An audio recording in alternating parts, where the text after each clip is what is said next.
आप लोग को पता है आवर चेंजिंग अर्थ में करा रहा था। कल मैंने आप लोग को वोल्केनो के ऊपर और अर्थक्वेक के ऊपर बहुत सारी चीजें बताई थी, ठीक है, और वीडियो भी अपलोड कर दी थी। आप लोग के फायदे के लिए बोल रहे हैं, जो मैं पढ़ाता हूं अगर घर पे जाकर के आप लोग वीडियो देख लें तो निश्चित रूप से है ना आपके दिमाग में वो चीज लॉक हो जाएगी, कभी जाएगी नहीं। और मैं जानता हूं कि यहाँ पे 2-3 बच्चे ही ऐसे हैं जो देखते हो। मत देखो, आई एम नो प्रॉब्लम, ठीक है, आगे आपकी इच्छा। लेकिन हाँ, आप वीडियो देखो ना देखो ये इशू नहीं है, लेकिन पढ़ाने के बाद जब मैं टेस्ट लूंगा तो मुझे अच्छे नंबर चाहिए। ये तो पहला हफ्ता ट्रायल था केवल आप लोगों का, ठीक है ना, कि किसको कितने नंबर आ रहे हैं। अगली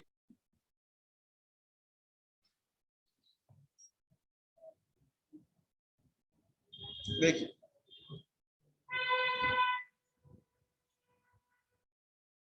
अब अर्थक्वेक के बारे में मैंने आप लोग को बहुत सारी चीजें बताई थी। भूकंप के बारे में याद होगा, आप लोग को अच्छी तरह से समझ भी गए होंगे आप लोग। अब कुछ और बातें इसके बारे में हम लोग करते हैं। देखो, an earthquake is measured with a machine called a seismograph. Seismograph एक मशीन होती है जिसके द्वारा अर्थक्वेक को मेजर करते हैं, नापते हैं कि भूकंप कितना है। The magnitude of the earthquake is measured on the Richter scale. और जिस स्केल में मापते हैं, जैसे मान लो इस स्केल पे सेंटीमीटर या हम लोग इंच मापते हैं किसी लंबाई को, ठीक है, लेकिन भूकंप को उस पे हम लोग रिक्टर स्केल पे, एक स्केल टाइप का होता है, उस पे हम लोग मेजर करते हैं, ठीक है। तो सिस्मोग्राफ क्या है? वो मशीन है, यंत्र है या इंस्ट्रूमेंट है, और स्केल क्या है? Richter scale. याद रखिएगा, ये वन वर्ड का क्वेश्चन में आ सकता है आप लोग का। An earthquake of 2.0 or less can be felt only a little. 2.0 से अगर कम या 2.0 तक का भूकंप आता है तो बहुत कम अनुभव किया जाता है। अगर 5.6 आता है, 2.0 से 5.0 के बीच तक का आता है, तो थोड़ा बहुत नुकसान उससे होगा, ठीक है। और अगर 6.0 से लेकर के 7.0 तक का कोई भूकंप आता है तो उससे बहुत ही ज्यादा नुकसान होने वाला है, मतलब सबसे ज्यादा विनाशकारी और डेवास्टेटेड अर्थक्वेक उसको माना जाता है।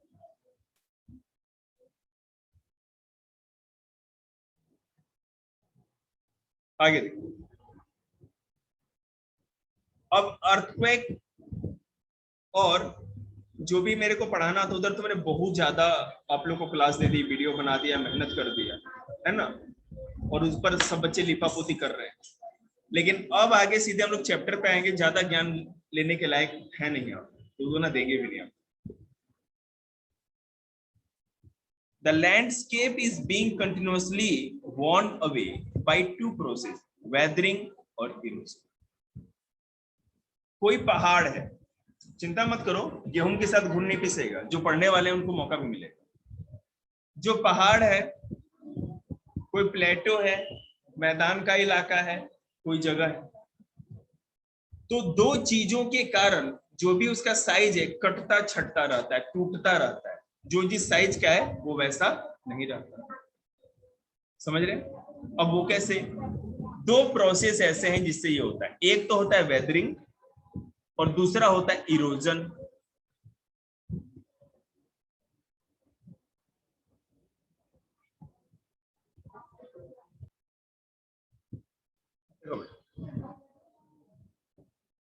तो अब ये वेदरिंग क्या है, इरोजन क्या है, इसको हम लोग समझते हैं। वेदरिंग का मतलब होता है कि weathering is the breaking of the rocks. Weathering is the breaking of rocks on the earth surface. Erosion earth के ऊपर, धरती के ऊपर जब चट्टान टूटते हैं, ठीक है, तो अपने आप अगर टूट रहे हैं, समझने की कोशिश करिएगा। धूप में कोई चट्टान है, पहाड़ पूरी पहाड़ी है, हर तरफ रॉक्स ही रॉक्स। हर दिन क्या होता है, दिन में सूरज की गर्मी पड़ती है, वो पत्थर दिन भर गर्म होते रहते हैं, सुबह से जब धूप होगी तब से शाम तक वो गर्म होते रहे। रात को क्या होगा, रात को तो ठंडक होगी। आपको पता है जो सॉलिड चीज होती है, जैसे कि रेगिस्तानों में रेत, रेगिस्तान में आपने सुना है ना, डेजर्ट में क्या होता है, दिन में बहुत ज्यादा गर्मी और रात को 0 डिग्री तक सर्दी हो जाती है।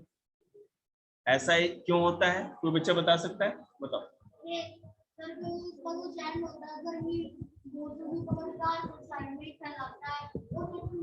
बिल्कुल सही। सैंड एक सॉलिड सरफेस होता है, मतलब ठोस चीज होता है, ठीक है। वो जितना जल्दी गर्म होता है ना, उतना ही जल्दी ठंडा भी हो जाता है। तो जैसे ही सूरज डूबता है धीरे धीरे वो ठंडा होने लगता है, ठीक है। तो उसी तरह रॉक्स भी ऐसा ही है। सैंड बनता किसका है, रॉक्स का या चट्टानों का ही। तो रेत भी तो चट्टानों की चूरे से ही बनती है, पाउडर से। तो दिन में चट्टानों को बहुत ज्यादा गर्मी मिलती है और रात होती है वो चट्टान ठंडे होने लगते हैं। तो जब चट्टान गर्म होते हैं तो फैलते हैं थोड़े बहुत, और जब ठंडे होते हैं तो सिकुड़ते हैं। फैलेंगे सिकुड़ेंगे, expansion and contraction, expansion and contraction, इस तरह होते होते कोई चीज, उनकी जो बॉन्डिंग होती है वो लूज पड़ने लगती है, और एक समय ऐसा होता है कि खुद ब खुद टूट करके बिखर जाए। बात समझ में? तो अब टूट के बिखरेगी तो रेत नहीं बन जाएगी, टूट के बिखरेगी तो बोल्डर बनेंगे, बड़े बड़े टुकड़ों में टूटेगी, और फिर वो बड़े टुकड़े फिर छोटे छोटे टुकड़ों में टूटेंगे। और जब इस साइज के हो जाए कि नदी का पानी या हवा, ठीक है, या बर्फ, जो बहती हुई बर्फ आती है, वो अगर अपने साथ उसको रगड़ करके या अपने साथ बहा करके उड़ा के ले जा सके तो वो और हवा में उड़ते रहती है, नहीं तो नदी अपने साथ उसको बहाते रहती है। तो वेदरिंग के कारण, वेदरिंग क्या था मैंने आपको बताया, चट्टानों का टूटना, ऑटोमेटिक टूटना, उसमें कोई भी नदी हवा पानी का कोई रोल नहीं होता। सूरज की गर्मी पड़ती है और फिर वो ठंडा होता है, टूटना बंद हो जाता है, सॉरी मतलब कि खुद टूट जाता है। तो जब ये चट्टान वेदरिंग के कारण या रॉक्स वेदरिंग के कारण बेटा छोटे छोटे टुकड़ों में टूट जाते हैं और इस साइज के होते हैं कि पानी उसको अपने साथ लेके चल सके या हवा अपने साथ उड़ा सके, तो फिर उसको और टकरा, एक दूसरे से टकरा टकरा के छोटे छोटा टुकड़ा करते रहते हैं। ये बोल्डर फिर पेबल मतलब कि कंकड़ या बजरी में बदल जाते हैं, और वही बजरी फिर रेत बन जाती है, और वही रेत और जब महीन होती है तो मिट्टी या सॉइल बन जाती है। बात समझ में आई? सबसे पहले बड़ा चट्टान होता है जिसमें सूरज की गर्मी पड़ती है दिन में, और दिन में ज्यादा सूरज की गर्मी पड़ने के बाद क्या होता है कि वो फिर ठंडी होती, गर्म होगी ठंडी होगी, और इससे क्या होता है कि उस बोल्डर में बदलेगी बड़े बड़े टुकड़ों में, वो टुकड़े फिर नदी हवा पानी के द्वारा उड़ाए जाएंगे या बहाए जाएंगे, फिर टकरा टकरा करके क्या होगा और छोटे टुकड़े में होंगे तो पेबल या कंकड़ बनेंगे, उसके बाद और छोटे टुकड़े होंगे तो सैंड या रेत में बदल जाएंगे, और सबसे लास्ट में क्या होगा, वो सॉइल में होगा। ठीक है, ये समझ में आ गया? अब इरोजन क्या है? वेदरिंग में बस इतना ही बताया था मैंने, सब कुछ आपको उसके बारे में बता दिया, उससे ज्यादा वेदरिंग में आपको ग्रेजुएशन तक जानने की जरूरत है। Erosion is the wearing away of the landscape by different agents like water, wind and ice. Erosion को हिंदी में बेटा, हिंदी में कौन कौन है हाथ उठाना, हिंदी में हो ना, ज्योग्राफी भूगोल हिंदी में तो हाँ ठीक। इरोजन को अपर्दन कहते हैं और वेदरिंग को अपघटन। समझ में आ गया? तो इरोजन क्या है? कोई भी चीज 3 चीजों के कारण अगर काटी छाटी जाए, उसको छोटा किया जाए, तो उसी को इरोजन कर। Erosion is the wearing away, wearing away मतलब काट छांट करना, काट छांट करके छोटा करना of the landscape by different agent, और वो अलग अलग चीजों से होती है। जैसे मैं आपको बताऊं, मान लो पहाड़ के ऊपर से नदी आ रही है, पहाड़ के ऊपर से जो हिमालय के ऊपर से आ रही है, कोई गंगा नदी बहती बहती है, तो देखते हो ना हरिद्वार से और ऊपर जाओगे ऋषिकेश में तो कितना ज्यादा पानी में फोर्स होता है, बहुत तेज। उसमें जो भी चट्टान रॉक आएंगे सबको टक्कर मार मार के तोड़ती अपने साथ बहाती हुई ले चलेगी। तो एक तो पानी करती है, उसके बाद अगर बाढ़ को देखो आप, जब फ्लड आता है तो वो भी अपने साइड की मिट्टी को काटते काटती है ना। रेगिस्तानों में बहुत तेज आंधी चलती है, क्योंकि वहां पेड़ पौधे तो होते ही नहीं जो उसको रोकेंगे। तो जब रेगिस्तानों में तेज आंधियां चलती हैं तो होता क्या है, उसके साथ धूल या रेत भी उड़ती है। और वो रेत क्या होती है, जब उड़ती है तो चट्टानों को, जो ऊंचे ऊंचे चट्टान अगर रेगिस्तान में होंगे तो उसके साथ, रॉक्स के साथ रगड़ खाती है, रगड़ रगड़ के उनको और काटते जाती है और छोटा करते जाती है। तो विंड, वाटर और आइस। आइस मतलब कि ग्लेशियर, बर्फ की नदी। बर्फ की नदी हर बार खिसकती रहती है, ठीक है। और जब वो खिसकती है तो जिस चट्टान या पत्थर के ऊपर वो बर्फ होता है वो उसको भी रगड़ रगड़ के काट छांट के छोटा करता है। उसको भी खराब मत कर अपनी तरह, तू तो है ही निकम्मा।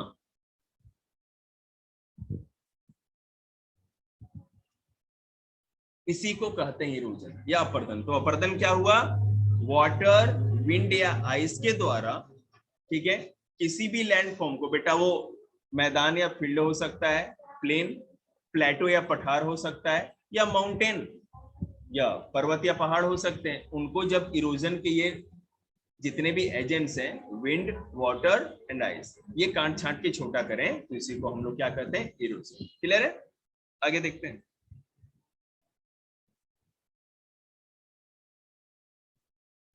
और इसके साथ साथ डिपोजिशन भी जान जाइए। डिपोजिशन मतलब कि निक्षेपण, निक्षेपण, सुन रहे हैं ना, मलबा को जमा करना। अब मान लीजिए नदी ने इतना चीज काटा है, पहाड़ चट्टान काटे हैं, तो कहीं ना कहीं ले जाकर के जमा भी करेंगे, ठीक है।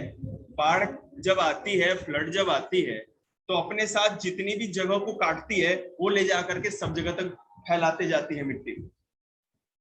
हमारा पूरा नॉर्थ इंडिया, ये दिल्ली जो देख रहे हो, हरियाणा, पंजाब, उत्तर प्रदेश, बिहार, मध्य प्रदेश, ये जितने भी मैदान देख रहे हो, फील्ड जहाँ खेती होती है, मैदान है ना, प्लेटो और माउंटेन तो नहीं। कैसे बना? ये रिवर कारण बना। नदी जो आई, बाढ़, नदी के बाढ़ का पानी फैलता गया, और जहां जहां से रेत या मिट्टी काट के लाती है वो नदी फैलाती जाती है जहां तक जाती है। और जब वाटर लेवल घटता है, बाढ़ का पानी, फिर क्या बेटा, पूरा बांग्लादेश उसी से बना है। गंगा और ब्रह्मपुत्र नदी अपना पूरा सफर तय करके बंगाल की खाड़ी में गिरती। तो जहां बांग्लादेश है तो नदी क्या करती है, डेल्टा बनाती। वो तो अभी एक एक करके मैं बताऊंगा आपको। तो सारा का सारा मलबा एक जगह ला जाके इकट्ठा कर देगी तो उससे मैदान बन जाएगा। वो बहुत आगे चले गया, उसको अभी खिचड़ी सी हो जाएगी। अब कब, इसमें तो नहीं बताया मैंने। डेल्टा आपको पता है, बताया है कब? 6 में। अरे तो कोई बात नहीं, हम तो पूरा पढ़ाएंगे ना, कहीं आप कह जाएंगे कि आपने कुछ नहीं कराया तो। अब देखिए, there are thousand of small waterfalls in the world. दुनिया में बहुत सारे छोटे छोटे वाटरफॉल हैं। The highest waterfall is Angel Falls in Venezuela in South America. South America में, दक्षिण अमेरिका में वेनेजुएला एक देश है। उस देश में जो वाटरफॉल है ना, उसको एंजल जलप्रपात या एंजल फॉल्स कहते हैं। वाटरफॉल दुनिया का सबसे ऊंचा वाटरफॉल है। The other waterfall are Niagara Falls, located on the border between Canada and USA in North America, and Victoria Falls in border of Zambia and Zimbabwe. बहुत ज्यादा ऊंचा, वहां वो तो दिखता भी नहीं है, हेलीकॉप्टर जाके देख, क्योंकि इतनी ऊंचाई से पानी गिरता है ना कि पानी भी बादल की तरह दिखते हैं। समझ रहे हैं ना, पानी गिरता हुआ नहीं दिखेगा, क्लाउड की तरह। पहले एंजिल फॉल के बारे में किसी को पता भी नहीं था, मैं आपको बताऊं। तो जब कुछ लोग गए वेनेजुएला में, एकदम घने जंगलों में, वहां तक कोई पहुंचा भी नहीं था, जाके देखा तो दूर से लगता था ना कि बादल जैसा है, लेकिन जाकर के जब पता चला कि ये तो दिख नहीं रहा है और इतना ज्यादा गहरा, तब जाकर कुछ लोगों ने पता लगाया तो इतना गहरा था, और वो एंजल फॉल पता लगाया गया कि दुनिया का सबसे ऊंचा वाटरफॉल या जलप्रपात, झरना है, ठीक है। चाहता तो हूं आप लोगों को बोर्ड पे समझाना, लेकिन मेरी इच्छा मर गई है। देखिए, अब हम बात करेंगे वर्क ऑफ अ रिवर। नदी क्या, तुम क्या कर रहे हो, याद कर रहे हो सब, क्वेश्चन लिख रहा है।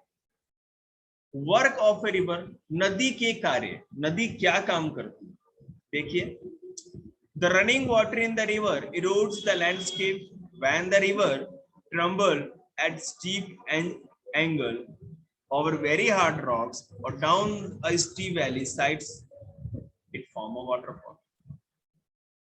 नदी क्या करती है कि पहले पहाड़ों पे पूरी तेजी के साथ बहती, ठीक है, और जैसे ही उसको जगह मिलता है तो पहाड़ों को काट करके नीचे आती है, और जब ऊंचाई से नदी का पानी नीचे गिरता है तो उसी को क्या कहते हैं, वाटरफॉल या जल प्रपात। देखो, at the river enter the plain, it twists and turns forming large bend known as meanders.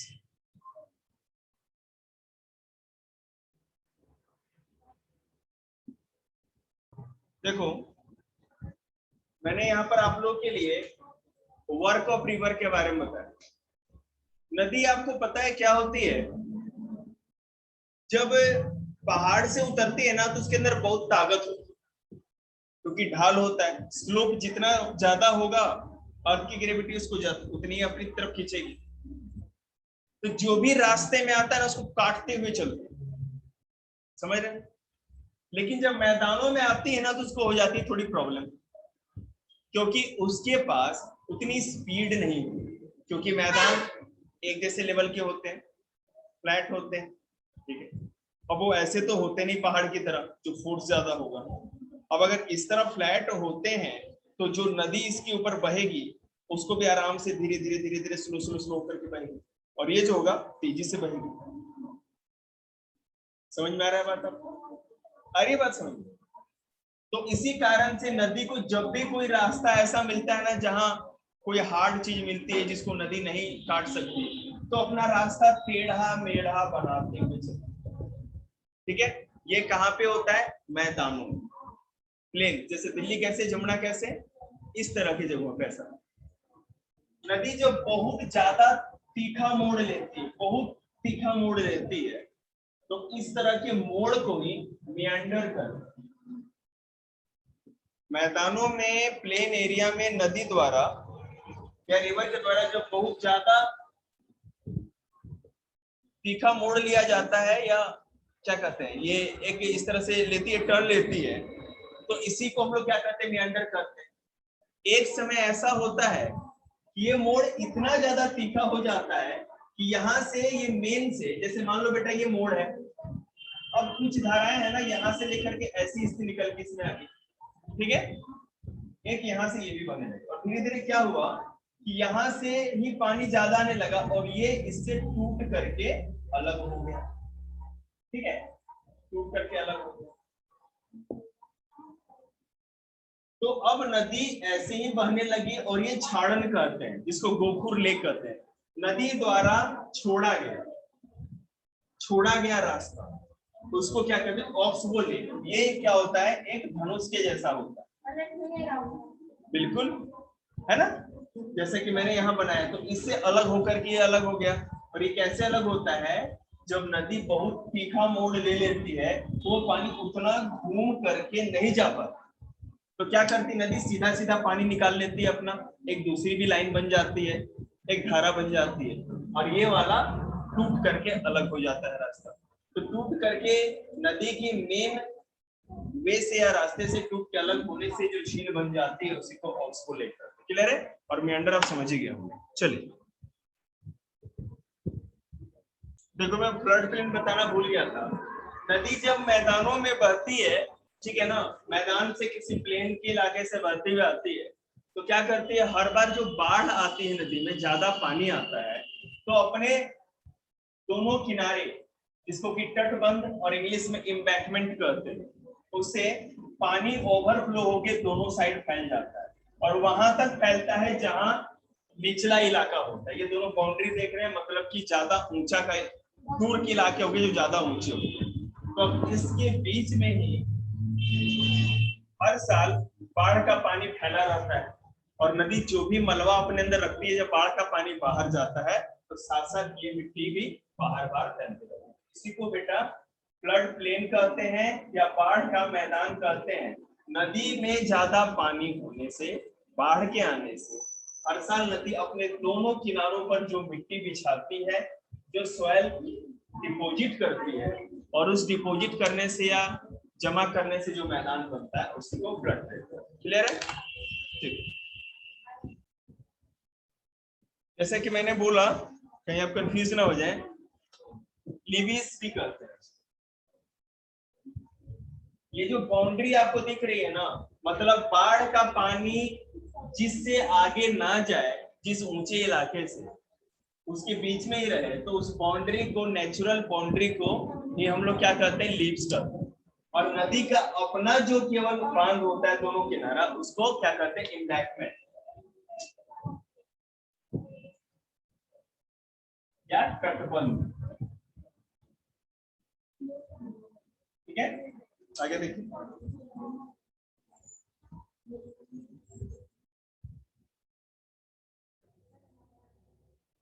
देखो होता क्या है कि नदी पहले पहाड़ों से आती है, पहाड़ को पूरी काटती हुई आएगी, मलबा लेकर के आएगी, फिर नदी मैदान में आती है, प्लेन में, फिर प्लेन में बहेगी। तो मैं पहाड़ों से जब आती है, पहाड़ों पर तो स्पीड बहुत ज्यादा तेज होती है, ठीक है ना, पहाड़ों की स्पीड बहुत ज्यादा तेज होगी, स्लोप होगा। जब मैदानों में आएगी तो बिल्कुल प्लेन इलाका हो जाएगा, थोड़ा स्लो हो जाएगा। ठीक है, अब मैदान पूरे मैदानी रास्ते को कवर करती है, और नदी सबसे अधिक लंबाई मैदानों में ही तो प्लेन में ही तो कवर करती है, गंगा नदी को ही देखो। और पूरे मैदान में जब बहेगी तो आसपास की जितनी भी चीजों को काटते हुए मलबा या जो डिपोजिट है वो ले करके अपने साथ बहेगी, और जब सागर तक पहुंचती है, समुद्र तक, तो वो स्लोप और भी कम हो जाता है। नदी का जिस जमीन पे बहती है जो स्लोप होता है वो और भी कम हो जाता है। ठीक है, तो उसमें अब इतनी ताकत नहीं रहती कि अपने साथ जितना भी मलबा है ज्यादा दूर तक लेकर के जा सके। ठीक है, तो जगह जगह वो मलबा बिछाती चली जाती है। इसको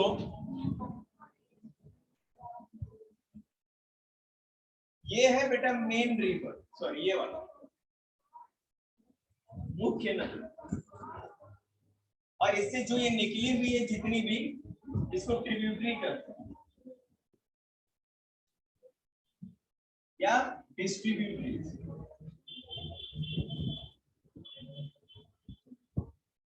ठीक है,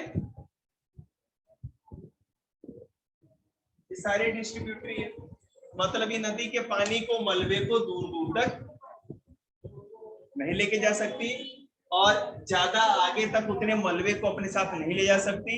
तो जैसे ही सागर के किनारे नदी जाती है तो सारा का सारा मलबा वहीं पर जमा करती जाती है।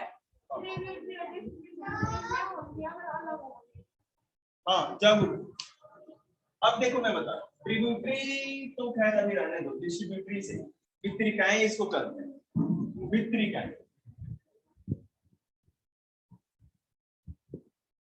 कहीं कहीं ट्रिब्यूटरी भी है, लेकिन ट्रिब्यूटरी दो चीजों के लिए यूज की जाती है। जैसे मान लो बेटा ये गंगा नदी बह रही है, इसमें नीचे से यमुना नदी आके मिल गई, तो यमुना इसकी ट्रिब्यूटरी है, सहायक है। ठीक है, ये भी सहायक है, लेकिन डिस्ट्रीब्यूटरी ज्यादा अच्छा है क्योंकि ये पानी को डिस्ट्रीब्यूट करती है, बहुत सारे इसके ब्रांचेस बन जाते हैं। क्या तो ट्रिब्यूटरी जो आपने पढ़ा है ना, डिस्ट्रीब्यूटरी ज्यादा अच्छा है, आपके एनसीईआरटी से पढ़ा रहा हूं मैं, दूसरे बुक से। पर ज्योग्राफी में आप चिंता ना करें, बस सुनते रहे। तो नदी क्या करती है, दोनों साइड अपना मलबा बिछाती जाती है। तो यहाँ से यहाँ तक का जो पूरा इलाका दिख रहा है आपको, ये सारा का सारा क्या होता है, मैदान बन जाता है। यहाँ जगह जगह बहुत सारी धाराएं होती है नदी की, और दोनों तरफ मिट्टी बिछते जाती है। बांग्लादेश में इसी तरह गंगा और ब्रह्मपुत्र नदी जब आती है, इतनी लंबी नदियां होती हैं, तो इसी तरह बहुत सारी ट्रिब्यूटरी बन जाती है, डिस्ट्रीब्यूटरी बन जाती है, और पूरा का पूरा जो बांग्लादेश है वो गंगा एवं ब्रह्मपुत्र का डेल्टा है। ठीक है, delta of Ganga and Brahmaputra, इन दो नदियों का डेल्टा ही है। तो समझिए इतना डेल्टा कितना बड़ा चीज हो गया, जिसमें कि पूरा का पूरा देश ही शामिल हो गया। समझिए बात को।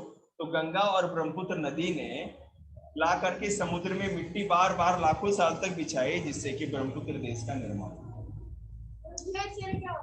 बता रहे ग्लेशियर बेटा बर्फ की नदी होती, ठीक है, बर्फ की नदी जो खिसकते रहती है, वो जमी हुई होती है, उसके अंदर पानी होता है, समझ रहे हैं?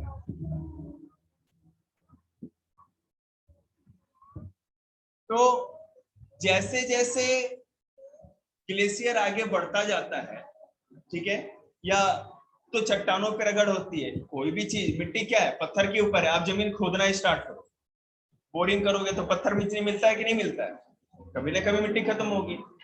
अगर आप मान लीजिए, किसके बारे में पूछा था इसको, ग्लेशियर, बर्फ है, बर्फ तो ऊपर गिरती है, उसके नीचे तो चट्टानी तो होती, रॉकी तो होता है, तो उसके नीचे भी रॉकी होगा, चट्टानी होगा। तो इस तरह से हम समझ सकते हैं कि ग्लेशियर क्या होता है, एक बर्फ की नदी है, और जब वो आगे पीछे मूव करती है तो चट्टानों पर रगड़ होती है, और जिसके चलते चट्टान फटती है। वो बताएंगे बेटा, ग्लेशियर से के जो कार्य है ना वो भी बताएंगे आपको, अभी तो मैं रिवर बता रहा हूँ ना। तो डेल्टा समझ में आया, ठीक है।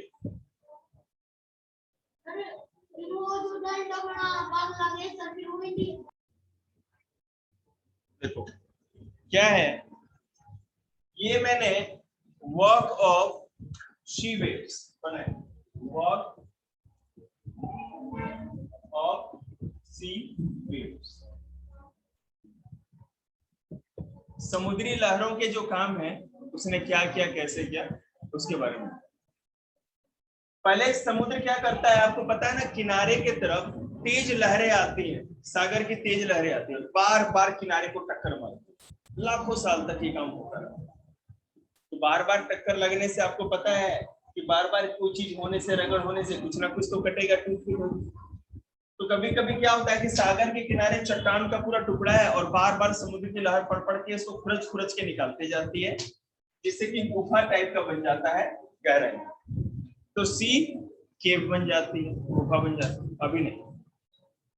उसके बाद क्या होता है, मान लो कोई किनारे चट्टान है बहुत बड़ा समुद्र के किनारे, तो घर जाओ, घर जा सकते, जिसका जिसका हो गया वो घर जा सकते हैं, लेकिन जब तक हिंदी वाले टेस्ट नहीं देंगे तब तक नहीं।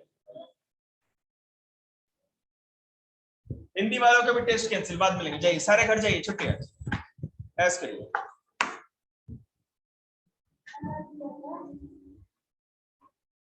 जा सकते, आप देना चाहते हो दे, तो जिस जो देना चाहते हैं दे, जो जाना चाहते हैं जाए। तो कभी कभी जैसे मान लो कि ये रॉक है पूरा, ये डब्बा जो है चट्टान है, समुद्र की लहरें आई, उसने क्या किया,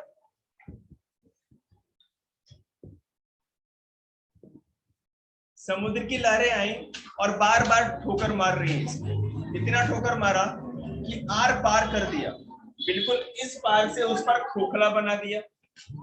अब इसको खोखला या होलो बना दिया तो क्या हुआ, ऊपर तो एक क्या कहते हैं, जैसे घर का दरवाजा कैसे होता है, ऊपर ऐसे होती है ना मेहराब, सहतीर जिसको कहते हैं, तो ये वैसा ही रहा, आर्क के जैसा, और आर पार पानी, समुद्र का पानी जा सकता है, तो इस तरह से सी आर्क बनता है।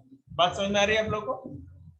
उसके बाद सी स्टॉक्स, मतलब कि समुद्र में एक चट्टान ऐसे है ना पिलर की तरह खड़ी दिखेगी आपको, और साइड से बार बार सी वेव्स के पड़ने से सब कुछ कट गया, लेकिन वो किनारे का हिस्सा जस का तस रहा, बीच का हिस्सा जस का तस रहा, ऐसे रॉक की तरह ये दिख रहा है, समुद्र के अंदर खड़ा हुआ कोई पिलर टाइप का, इसको सी स्टॉक कहते हैं।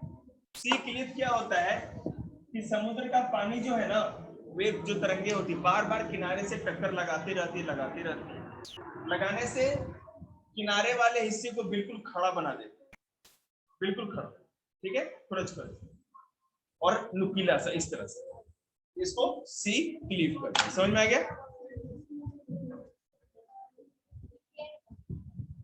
केव तो बता ही दिया।